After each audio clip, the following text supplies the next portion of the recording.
Hey soul family, welcome to door to divine tarot.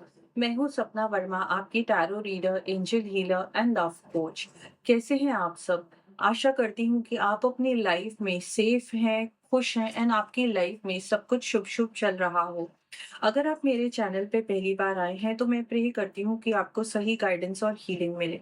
अगर आप इस फैमिली का ऑलरेडी हिस्सा हैं तो मेरी तरफ से आपको ढेर सारा प्यार एंड बहुत सारी दुआएं। आज की रीडिंग का टॉपिक है नो कॉन्टैक्ट में आपके पर्सन की फीलिंग्स एंड उनकी लाइफ में क्या चल रहा है। अगर आप जानना चाहते हैं कि आप दोनों अलग क्यों हुए, आपके पर्सन को रिग्रेट्स होता है या नहीं होता है, वेदर वो आपसे आज भी प्यार करते हैं या नहीं, क्या कोई भी चांस है उनका आपकी लाइफ में वापस आने का, इस बारे में ये रीडिंग आपको क्लैरिटी दे सकती है। ये रीडिंग कलेक्टिव है, टाइमलेस है एंड जेंडर स्पेसिफिक नहीं है। सभी राशि के लोग इस रीडिंग को देख सकते हैं। Some parts of this reading may और may not resonate, so take what resonates and बाकी को आप छोड़ दीजिएगा। अगर आप मुझसे कुछ शेयर करना चाहते हैं, feel free to do that, क्योंकि मैं आपके सभी कमेंट्स पढ़ती हूँ।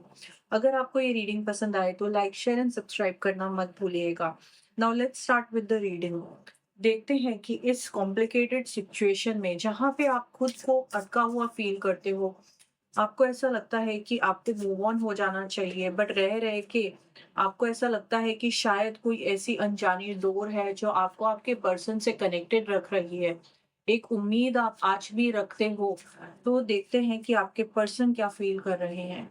हर हर महादेव। हर हर महादेव। हर हर महादेव।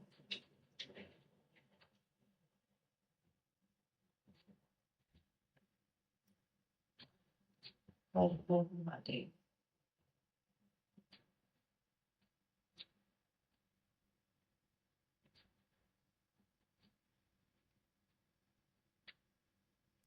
ये चीज़ मैं बहुत क्लियरली देख पा रही हूँ कि जब से आप दोनों के बीच में रिलेशनशिप में दूरियां आ गई, आपसे दूर जाने के बाद आपके जो पर्सन है वो सिचुएशन से अडाप्ट कर रहे हैं। किसी प्रकार का कॉम्प्रोमाइज उनको अपनी लाइफ में करना पड़ रहा है एंड ये जो कॉम्प्रोमाइज है इस चीज के लिए रेडी नहीं थे।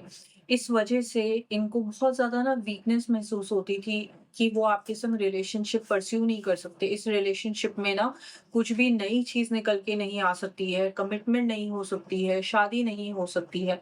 ये जो कॉम्प्रोमाइज़ है एंड ये इनको जो स्थितियों के संग अडैप्ट करना पड़ता है अपनी ज़िंदगी में, साइकोलॉजिकली वो चीज़ आपके पर्सन को बहुत ज़्यादा तोड़ देती है। कि आपके जो पर्सन है ना, आपसे ब्रेकअप हो जाने के बाद आपके पर्सन की ना आँखें फटी की फटी रह गई हैं। इतने चौकन्ने हो चुके हैं कि इनको पता भी नहीं था कि आपके इनकी लाइफ़ में ना होने का क्या असर होगा। ये चीज़ें अब फाइंड आउट करते जा रहे हैं। अपने अंदर, अपने बारे में इनको बहुत सारी चीज़ें रियलाइज़ हो रही हैं। बदलाव से तो ये जूझ बिल्कुल नहीं पा रहे हैं, क्योंकि इनको ना समझ लीजिए अपने दिल को काट-काट के हर एक दिन सैक्रिफाइस कर-कर के अपनी ज़िंदगी बितानी पड़ रही है। शायद ये इनके कर्मास भी हैं कि एक सच्चे साथी को आपने लेट गो कर दिया है, इस वज़ह से आपको अपनी ज़िंदगी में प्रॉब्लम्स आ रही हैं। मैं यहाँ पे ये देख पा रही हूँ कि आपके जो पर्सन है ना, वो अभी हील होना चाहते हैं, बहुत ज़्यादा परेशान हो जाते हैं, बहुत ज़्यादा दुःख में रहते हैं। आपसे ब्रेकअप करने के बाद उन्होंने ना अपने आप को बहुत सांत्वना दी है, अपने आप को ना बार-बार समझाते हैं कि मुझे ना उभरना पड़ेगा इस स्थिति से एंड मैं अपने टूटे हुए रिलेशनशिप के पेन को लेके, दर्द को लेके अब आगे तक नहीं चल सकता हूँ। मैं यहाँ पे ये देख पा रही हूँ कि आपके जो पर्सन का फोकस है वो है स्टेबिलिटी क्रिएट करने पे एंड वो ना अभी बहुत ज्यादा ना परफॉर्मेंस पे बिलीव करते हैं, कर्मास और एक्शंस पे बिलीव करते हैं। वो ये सोच रहे हैं कि मुझे अपना काम करना है, हार्ड वर्क करना है, रिश्ते के बारे में और जो भी मेरी और मेरी पार्टनर के बीच में हुआ है उस बारे में मुझे बिल्कुल भी नहीं सोचना है। तो अपनी जिंदगी में ना ग्राउंडिंग क्रिएट कर रहे हैं, फाइनेंशियल स्ट्रॉन्ग कर रहे हैं, काम पे मन लगा रहे हैं एंड बहुत से ऐसे लोग हैं जो अपने आप को ना ज़्यादा बिज़ी कर रहे हैं। उनको अगर काम नहीं करने को होता ना, तो फिर उनको ऐसा लगता है कि ये चीज़ें ना मेरे पे माइंड पे हावी हो रही हैं, तो मुझे घर पे नहीं बैठना है, मुझे ना काम करने जाना है, मुझे बिज़नेस करना है। मैं यहाँ पे ये देख पा रही हूँ कि इसी एंड्योरेंस की वज़ह से, टिके रहने की वज़ह से, काम के ऊपर फ़ोकस रखने की वज़ह से आपके पर्सन की लाइफ़ में ग्रोथ आ रही वाली है। दूसरी चीज़ मैं यहाँ पे ये देख पा रही हूँ कि इनके कोई बहुत ही नज़दीकी दोस्त हैं या इनका ग्रुप ऑफ फ्रेंड्स है जिसके संग ना ये टाइम स्पेंड कर रहे हैं। इनका जो दुःख है ना ये बहुत ज़्यादा उड़ेलते हैं, बहुत ज़्यादा बवाल है इनके अंदर एंड ये ना बार-बार आपके बारे में और मेरे रिलेशनशिप में क्या हुआ एंड जस्टिफिकेशंस कि मैंने क्यों छोड़ दिया उसको, इस बारे में ये अपने दोस्तों के संग बहुत ज़्यादा बातें कर रहे हैं। मैं यहाँ पे देख पा रही हूँ कि इनके जो दोस्त हैं ना वो इनको सलाहें दे रहे हैं। वो कह रहे हैं कि भई तू सिंगल रह, तू एन्जॉय कर। अरे प्यार-व्यार रिश्ते में कुछ नहीं रखा है। तू इन दिनों ना बस मस्ती कर। इनके जो फ्रेंड हैं इनको डिस्ट्रैक्ट करने की कोशिश कर रहे हैं। मैं यहाँ पे ये देख पा रही हूँ कि इनको ये सलाह मिली जाती है कि आप ना अपनी ज़िंदगी को जी लो बस। आज मस्ती करते हैं, आज तू इसके संग घूम आ, तू उसको मिल के आ जा। इस तरीके से आपके जो पर्सन है ना, वो खुद को डिस्ट्रैक्ट करने की कोशिश कर रहे हैं। या तो इनका फ़ोकस बिल्कुल काम पे रह रहा है या अपने दोस्तों के संग बैठ के ना ये जो भी रोते हैं या जो भी पुरानी बातों को याद करते हैं, तो इनके दोस्त इनको डिस्ट्रैक्ट करने के लिए, इनको हील करने के लिए बोलते हैं, "चल मस्ती करते हैं, चल आज इधर घूमने जाते हैं, उधर खाने-पीने जाते हैं।"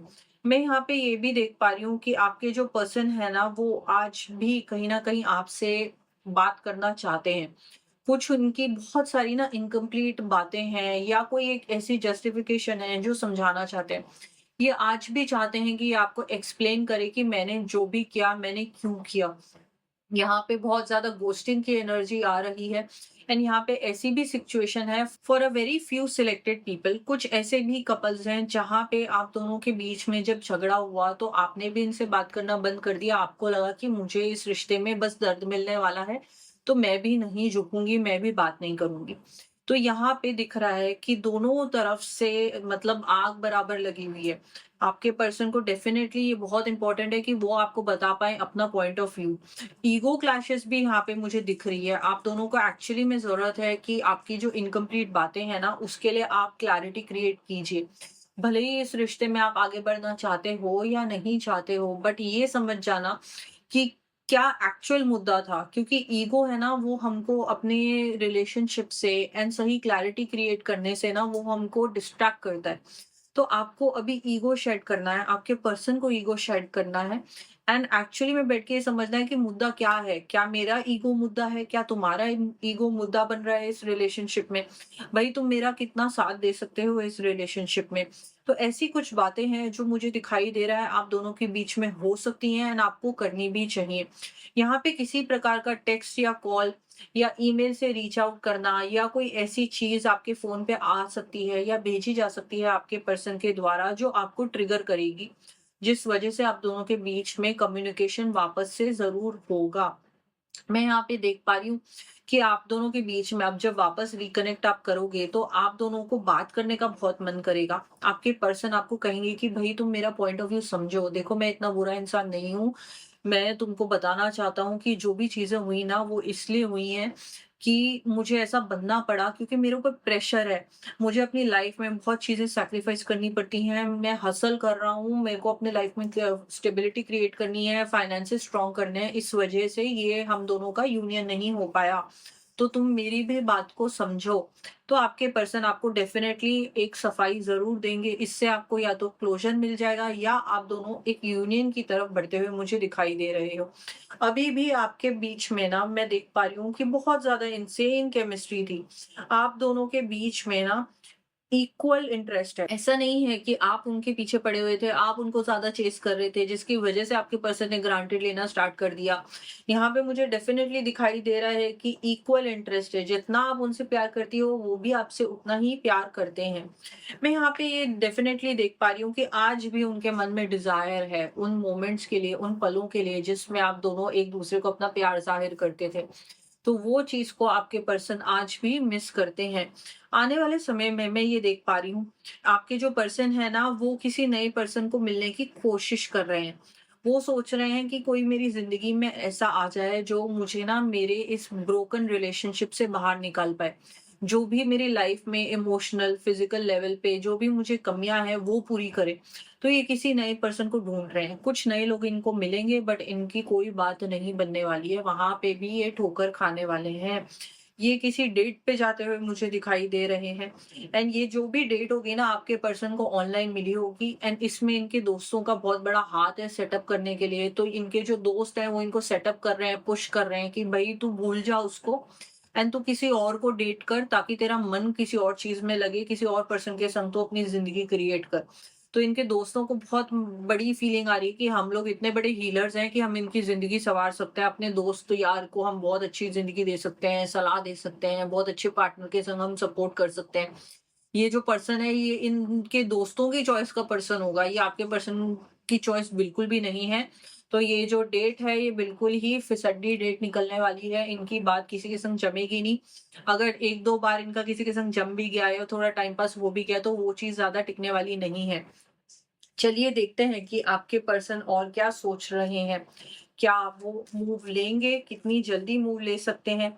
या आपको मूव ऑन कर जाना चाहिए? देखते हैं क्या कहना चाहते हैं।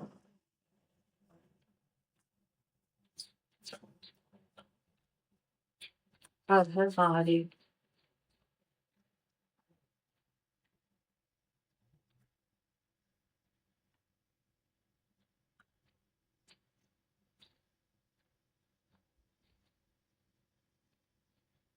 You were my dream come true. आपके अपने पर्सन की लाइफ में आने से आपके पर्सन को ऐसा लगता था कि मेरा ना ड्रीम पार्टनर मेरी लाइफ में आ चुका है। इन्होंने ये बात आपको कही भी होगी कि तुमसे बेटर कोई इंसान मेरी लाइफ में हो नहीं सकता है। And for a lot of people ये जो रियलाइजेशन है ये अभी भी आपके पार्टनर को सेपरेशन के बाद में महसूस होने लगी है कि मैंने कितनी बड़ी भूल कर दी है। मैं यहाँ पे देख पा रही हूँ कि आपके जो पर्सन है ना, इन्होंने आपके ऊपर सारा ब्लेम डाल दिया। इन्होंने आपको बार-बार ये जताया कि जो भी मेरी ज़िंदगी में हो रहा है, वो तेरी वज़ह से हो रहा है। इन्होंने सारा ब्लेम आपके ऊपर डाल दिया एंड जो भी बुलशिट थी, जो भी मुद्दे थे ना, वो सारे इनके थे। वो कहते हैं ना कि बलि का बकरा उन्होंने आपको बना दिया। जो भी अंट-शंट चीज़ें हुई हैं, उसका सारा ब्लेम आपके ऊपर डाल के ये निकलते बने थे। अब सेपरेशन के बाद आपके पर्सन को लग रहा है कि ये कितने अनफेयर रहे आपके संग। ये डेफ़िनेटली फ़ील करते हैं कि ये जो आप दोनों के बीच में गैप आया है, ये एक नई उम्मीद है, एक नई सिचुएशन क्रिएट हो रही है, एक नई समझ क्रिएट हो रही है आप दोनों के बीच में, जहाँ पे जब आप वापस रिकनेक्ट करोगे, तो इस रिलेशनशिप में एक अलग टाइप का पैशन और एक्साइटमेंट आप दोनों को दिखेगा। आप दोनों के जो इमोशंस हैं, वो बहुत ज़्यादा बैलेंस हो जाएँगे। आप बिना एक-दूसरे को हर्ट किए, बिना ईगो आड़े आए, आप दोनों एक-दूसरे को समझोगे एंड आप दोनों की बॉन्डिंग बहुत अच्छी हो जाएगी। आपके जो पर्सन है ना डेफिनेटली वो हर एक वो चीज़ कर रहे हैं जो ये रिलेशनशिप में रहते हुए नहीं कर सकते थे। बट कहीं न कहीं इनके मन में ये आस भी है कि I am waiting on you to make the first move. मैं चाहता हूँ कि तुम किसी प्रकार का मूव लो मेरी तरफ, एक कदम बढ़ाओ। तो बहुत ज़्यादा नर्वस भी हो चुके हैं, इनको ऐसा लगता है कि आप मूव ऑन हो चुके हो। कहीं न कहीं इनको ये जानने की ज़रूरत है कि ना ये आज भी मुझसे प्यार करती है एंड ये मेरी लाइफ़ में वापस आ सकती है। एंड ये झुकनी चाहिए, इसको रियलाइज़ होना चाहिए इसने क्या किया है। तो इस प्रकार के थॉट्स आपके पर्सन के माइंड में अभी भी आ रहे हैं।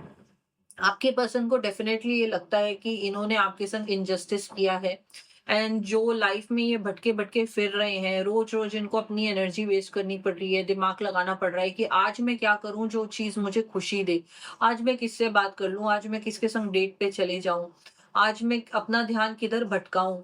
तो ये जो हसल है इनके अंदर, इनको डेफ़िनेटली लगता है कि ये भुगत इसलिए रहे हैं क्योंकि इन्होंने आपको बहुत ज़्यादा दर्द दिया है। तो ऐसा लगता है कि आप ना इनसे कोई बहुत-बहुत बेटर अच्छा पर्सन डिज़र्व करते हो। इस वज़ह से भी इनके अंदर ना एक इन्फीरियॉरिटी कॉम्प्लेक्स सा आता है कि ये शायद ये मुझसे बेटर है क्योंकि आपके अंदर उतनी सच्चाई और प्योरिटी है। तो ये अब आपके पर्सन को दिखने लग गया है। मैं यहाँ पे ये देख पा रही हूँ कि सब कुछ करने के बाद भी कहीं न कहीं आपके पर्सन आपसे आज भी फेथफुल है।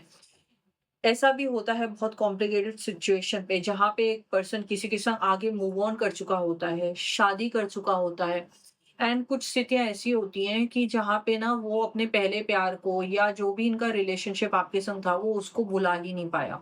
ये शादी कर लें, बच्चे पैदा कर लें, इनके बच्चों का टाइम आ जाए शादी करने का, फिर भी एक ऐसा दिल में कोना रहता है जहाँ पे उनको ऐसा लगता है कि मैं शायद ऐसी पार्टनर डिज़र्व करता था। कहीं न कहीं आपके पार्टनर को अपनी कहानी अब ऐसी लगने लगी है जहाँ पे उनको लगता है कि इन्होंने ना अपना ही पत्ता कटवा लिया है।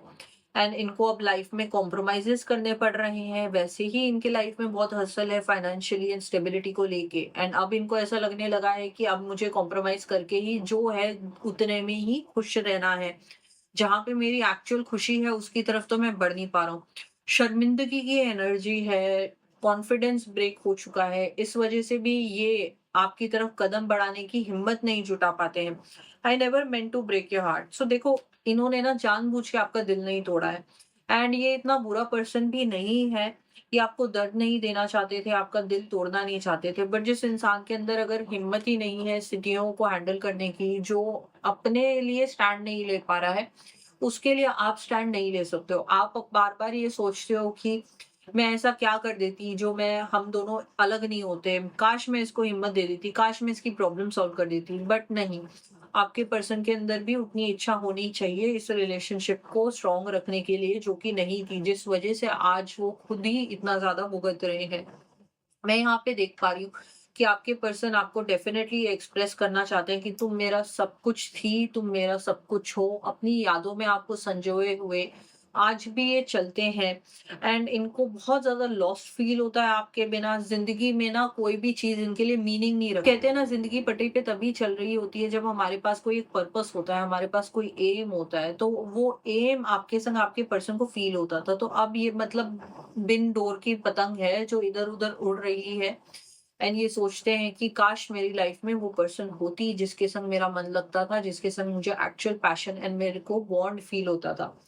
देखते हैं आने वाले समय में आपके आपके रिलेशनशिप में और क्या होने वाला है। 10 ऑफ कप्स का कार्ड आया है, बहुत ही पॉजिटिव एनर्जी आ रही है। Wheel of Fortune, S of pentacles.